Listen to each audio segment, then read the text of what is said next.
Pakistani pop music refers to popular music forms in Pakistan.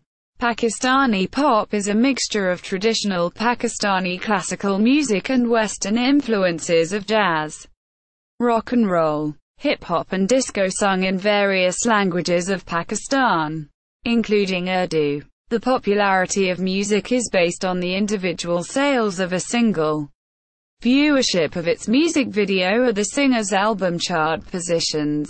Apart from within Pakistan, Pakistani pop music has also achieved an influential following and popularity in neighboring countries and is listened by members of the Pakistani diaspora, especially in the Middle East, Europe and North America. Pakistani pop music is attributed to have given birth to the genre in the South Asian region with Ahmed Rushdi's song Ko Ko Korina in 1966. Veterans like Runa Laila started the pop industry in Pakistan, while the 15-year-old pop sensation Nazia with her brother Zohaib Hassan ushered the birth of pop music all over South Asia, tailing on the success of her British endeavours. From Rushdi's pop hits to songs sung by the Hassan siblings, to bands including Junoon, Vital Signs, Jal and Strings, the Pakistani pop industry has steadily spread throughout South Asia and today is the most popular genre in Pakistan and the neighbouring South Asian countries. Songs sung by Pakistani pop artists are a regular feature on soundtracks of most of the Bollywood movies.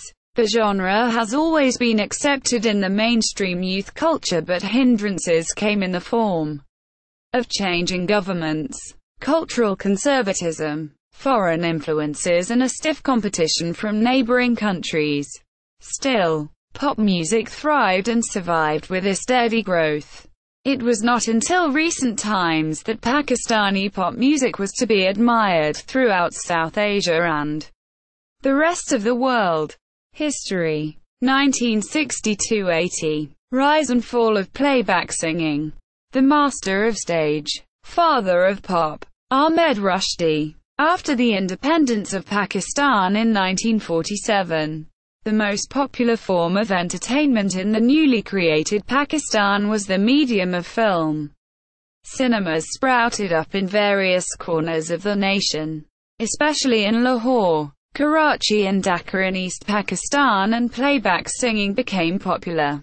People that tended to move into the genre had to be trained in classical music, usually trained by ustads who mastered its various forms and styles.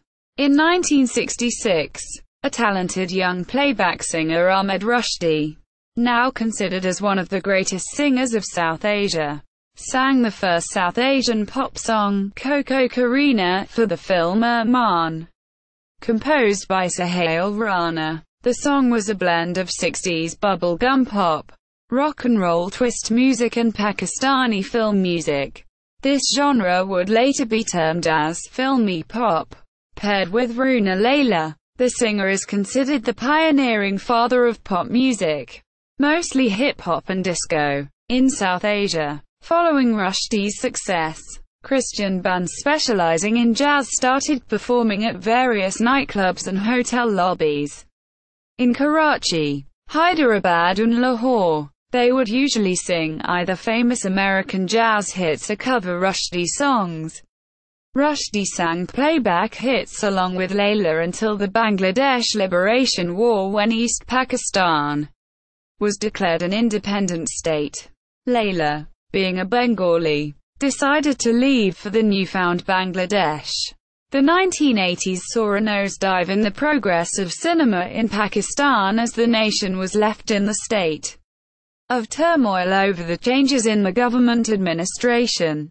Number of cinemas decreased rapidly and people preferred watching television over going to a cinema. New Era and Revival. King of Pakistan Pop Alamgir 1972. While the cinema in Pakistan was declining, the neighboring India was gaining in strength in film content and quality. People began admiring the Indian playback counterparts. and when it seemed that music in Pakistan had no hopes of surviving this foreign influence, Anwar Maqsood and Shoaib Mansour launched the career of Narissa, Beena and Shabana Benjamin, collectively known as the Benjamin Sisters. In 1972, the sisters filled television screens with their melodious charms, and tabloids started calling it the Benjamin Sisters phenomenon. A few years later came Alamgir. Like all people from his generation, Alamgir was raised listening to songs by bands like ABBA and Boney M. He would do renditions of popular new wave songs in Urdu.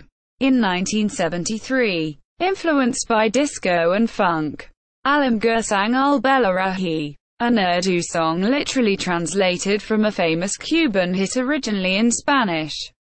Alamgir brought a new form of music to Pakistan, one that blended the classical forms with a tint of modern Western music.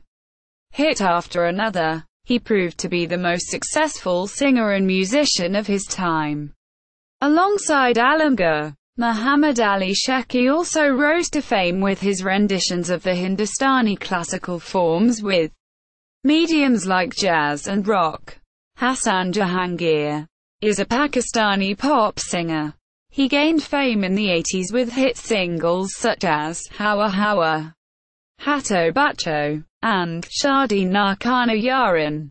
He released his first single, Imran Khan as a Superman, in 1982 and went on to release his one and only internationally famous album Hawa Hawa.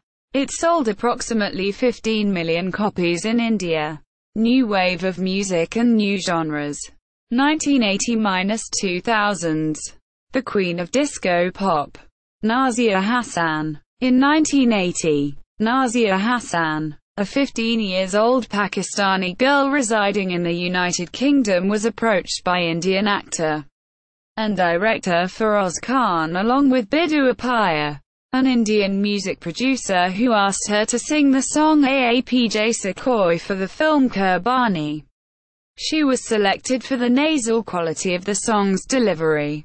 The song became an instant hit in the UK and the Indian subcontinent. Influenced primarily by disco beats and hip-hop, Nazia along with her brother Zohaib Hassan produced successive hits. Their songs Disco Diwani and Tera Qad Monko became the rage all over Asia, to the extent that their very first album was declared the best-selling album of the time in Asia. The hype did not last for long, as with Muhammad Zia-ul-Haq's regime came drastic decisions to Islamicize the nation. Almost all music videos were banned to air on local television. The religious leaders found the two Hassan siblings dancing together on the stage most un-Islamic. When shown, the videos would feature Nazia waist up to hide her dancing feet. Hence, this came as another blow to the music industry. Rock music and Zia years. 1980 to 1989. Despite Zia's tough rhetoric against the Western music, the 1980s era is the widely regarded times of birth and rise of Pakistan's homegrown and ingenious rock music. Immediately following the military installation of Muhammad Zia-ul-Haq as president, measures were taken to put in place to limit the distribution of music, and the only source of entertainment was the government-owned television network Pakistan Television Corporation, PTV. A State of Union speech to the public in 1979. President Zia denounced the Western culture and Western music and banned all the music videos in the country. Despite the hardship and problems faced by the music industry, the siblings, Nazia and her younger brother Zohaib Hassan, teamed up to produce more pop albums. But in the turmoil that Pakistan was headed through, the duo lost viewership and sales in their own country. They managed to reach UK Top 40 with the English version of their song, Disco Diwani, titled Dreamer Diwani. The album sold over 14 million records, not only in Asia, but as far as South America, South Africa and Soviet Union. Nazia. Zohaib later produced many other albums in 1980s e.g. Boom Boom, 1982, Young Tarang, 1984, Hotline, 1987, and Camera Camera, 1992, and completely dominated the pop music scene of Asia during the 1980s. A new rage of pop, rock music began to rise during the regime of President Zia-ul-Haq. Throughout the 1980s, there was a popular wave of cultural change, and the 80s fashion, hairstyles and clothing was beginning to be noticed by the public. The homegrown rock music bands, out of ordinary to the culture, came to be perceived by many Pakistani fans and country's cultural observers as a promising new era of cultural revival. Their enormous popularity significantly opened a new wave of music and a modern chapter in the history of Pakistan. The public generally welcomed the new hairstyles and fashion wear, popular among university female and male students. During the peak and end times of Zia's conservative regime, there was a popular wave of cultural change, and the Western fashion style and music stormed the country. In the 1980s, various music arrangers held underground rock music concerts in the five-star hotels and university campuses. Ironically, it was the conservative regime of President Zia-ul-Haq when the rock music exploded, and underground rock music concerts were held all over the country, including Islamabad and near the residence of Zia-ul-Haq. In 1986, the pop band Vital Signs released its very first singles, Dil Dil Pakistan and Tapal Ka Jeevan, which became an ultimate success in the country. The success of Vital Signs helped others to follow their suit, and the rock music in the country skyrocketed for the first time in the history of the country. In a time when there was no hope for the industry to survive, rock, pop music bands notably and much quickly filled the gap that pop music industry had left. According to the Western observers and cultural critics, the rock music bands in the country brought the significant shift of country's transformation into modernism during the 1990s. With the rise of Vital Signs and later Junoon and others, the rock music exploded in the 1980s and 1990s, became a vehicle for expressing patriotic nationalist spirit in Pakistan. In 1990, the first privately owned television station, the Network Television Marketing, NTM, opened up, introducing shows aimed at the younger generation. Prior to that, in 1989, Shoaib Mansour produced a show for PTV called Music 89 and took the Hassan siblings as the show's host. This show is responsible for single-handedly creating legends out of bands like Vital Signs, Junoon, Ali Haider, Sajjad Ali and Jupiters, also including underground alternative rock bands like Final Cut and the Barbarians. According to the editorial written in the Express Tribune in 2011, the Vital Signs and Pakistan's ingenious rock music was the only arsenal the country had against India's encroaching entertainment industry. Quote, "It was during the midst of Zia times when Dil Dil Pakistan was released on television, and on a short time period, it became a huge success in the country. The heyday of Pakistan pop music, 1990 to 1999. With the success of Vital Signs and other bands, pop rock music significantly helped listing the pop music as well. The primetime reception on NTM in Lahore, Karachi and Islamabad as NTM broadcast a show titled Music Channel Charts. The rock music continued to be appreciated by the public, and an hour-length show that showcased music videos for various artists in a countdown format.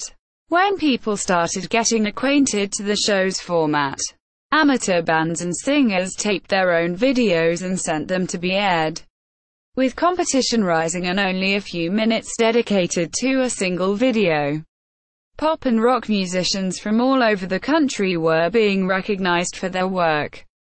The show made upcoming artists such as rapper Fake Ray Alam, Danish Rahi, Fringe Benefit. The debut album Tanhai was recorded and mixed by Tahir Gul Hassan at his recording studios in Karachi. Strings: Janon, Amir Salim, Amir Zaki, and Harun Rashid and Fakir Mahmood from Awaz household names. The show became the trailblazer and many followed its footstep. Video Countdown, which later became Video Countdown Zabardast 10, started on PTV and Video Junction. VJ was one of its kind on NTM, which started after the closure of MCC. As PTV became international in 1992 with the launch of PTV2, it opened international arena for Pakistani pop artists. More and more international TV channels, especially from across the borders, became visible in Pakistan through satellite. Pakistani artists started making their ways to MTV India and Channel V in the late 1990s, and overshadow every effort the Pakistani counterpart would make to highlight the talents within. The beginning of FM radio in the mid-90s made Pakistani pop more available. People started enjoying the shades of Paki pop and rock in their cars. Recording companies like EMI Pakistan, Pepsi Pakistan Inc., and Soundmaster started taking note of the new and rising stars. They started signing contracts with bands including Strings, Vital Signs, Janon, Benjamin's Sister, and Awaz, who would later become iconic pop-rock bands. At this time, various rock-pop bands earned a lot of recognition abroad after Vital Signs made its debut. International concert in the United States in 1993. Hadi Karani made her debut in Adnan Sami and Zoba Bakhter Stara Sargam in 1995, which became a phenomenal hit, and the music album of the movie was a chartbuster in Lollywood Top 10. PTV, Ye Hai Filmi Dunya, NTM, and FM channels. But Hadika continued her music career more as a pop artist instead of a playback. Her albums, Raz, Rung and Roshni, sold millions and made her an ultimate pop star after Nazia Hassan. In 1997, Hadika became the second international female singer in the world to be signed by Pepsi Pakistan.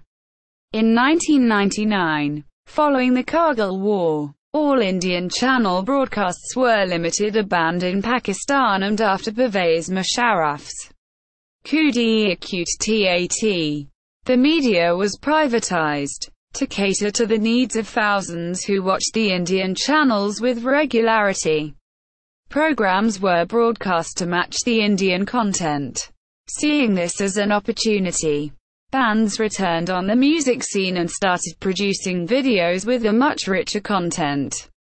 In 2002-03, Ghazanfar Ali, producer and CEO of the Indus Media Group, started his very first venture into the music industry with Indus Music, a channel dedicated to music following the formats used by Western music channels. The channel started as a part of the Indus Vision channel and was later started as separate channel in 2003.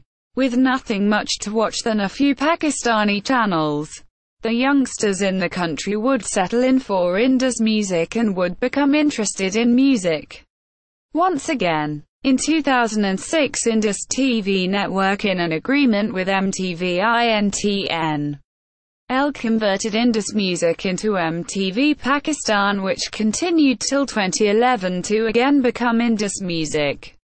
Recent times, while rock music continued to gather popularity in the country as more singers enter the genre, but the recent law and order situation in Pakistan has limited the number of concerts, and artists are not heavily promoting their albums. New musical talent emerged in Pakistan in the decade of 2000.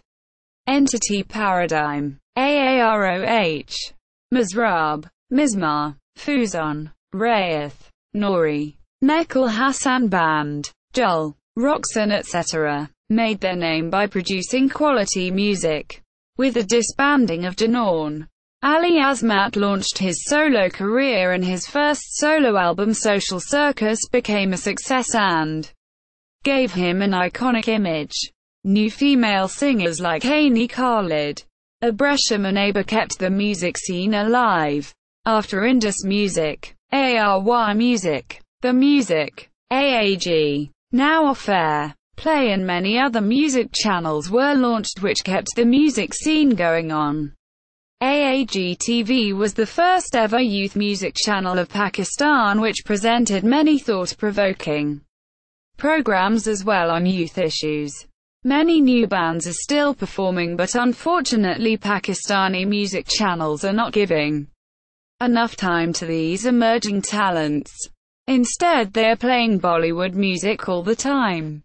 Moreover, the new wave of cinema in Pakistan is supporting the pop-rock music scene, as most of the background scores and OSTs of new movies are being produced by pop-rock artists. Pop-rock artists like Atif Aslam, Rahat Fateh Ali Khan and Ali Zafar are equally popular in India through their Bollywood acts. With the change in times, most pop songs are undermined with political messages like the Aalu and A by the Bagheerat Brigade and Apni Alu by Shehzad Roy. However, due to the success of Coke Studio and Nescafe Basement, and the general trend in music throughout the world, Pakistan is experiencing a change in music genres, with Lahore producing indie rock musicians like the Tamashbeens and Karachi preferring electronic music artists like Dinoman and Tul Crane. With the surge in popularity of these artists, mostly self-driven from SoundCloud and YouTube, Dinoman and Rudo united Karachi-based producers to form the collective Forever South that works to promote electronic music in Pakistan. Coke Studio, a popular Pakistani music television series, became Pakistan's first official venture into the collaboration of Pakistani pop music artists. Coke Studio has become a phenomenal hit which has given 9 successful seasons up till now and 10th season is about to be launched on television channels of Pakistan. First 7 seasons have been produced by Roel Hyatt, a member of the veteran former pop band of Pakistan Vital Signs. It is one of a kind which involves the fusion of oldies and news and is telecast on all the TV channels and some radio channels of Pakistan, making it available for everyone at home and abroad. The platform brought forth the talents of folk and modern artists such as Arif Lohar and Misha Shafi. The Season 8 Coke Studio got immense popularity and many of its songs topped charts of most of the online music streaming websites popular in South Asia such as Tuzi, SoundCloud and Patari. PK. Pakistan Idol. The Idol series was launched in Pakistan in 2013 as Pakistan Idol, and was telecast by Geo TV. The anthem for the show was Awaz Mein Teri, composed and sang by Ali Zafar. The show was judged by Bushra Ansari, Ali Azmat, and Hadika Karani. The winner of the first season was Zamad Beg. Lists. Best-selling Pakistani pop albums. Most streamed Pakistani music videos. See also Pakistani rock, music of Pakistan, Indian pop, pop music, list of Pakistani pop singers. http articles Times of India, India Times. Com, the 24th of July 2011. News and interviews 29,809,171 _1 _ Jeet Ganguly Ringo Bengali film.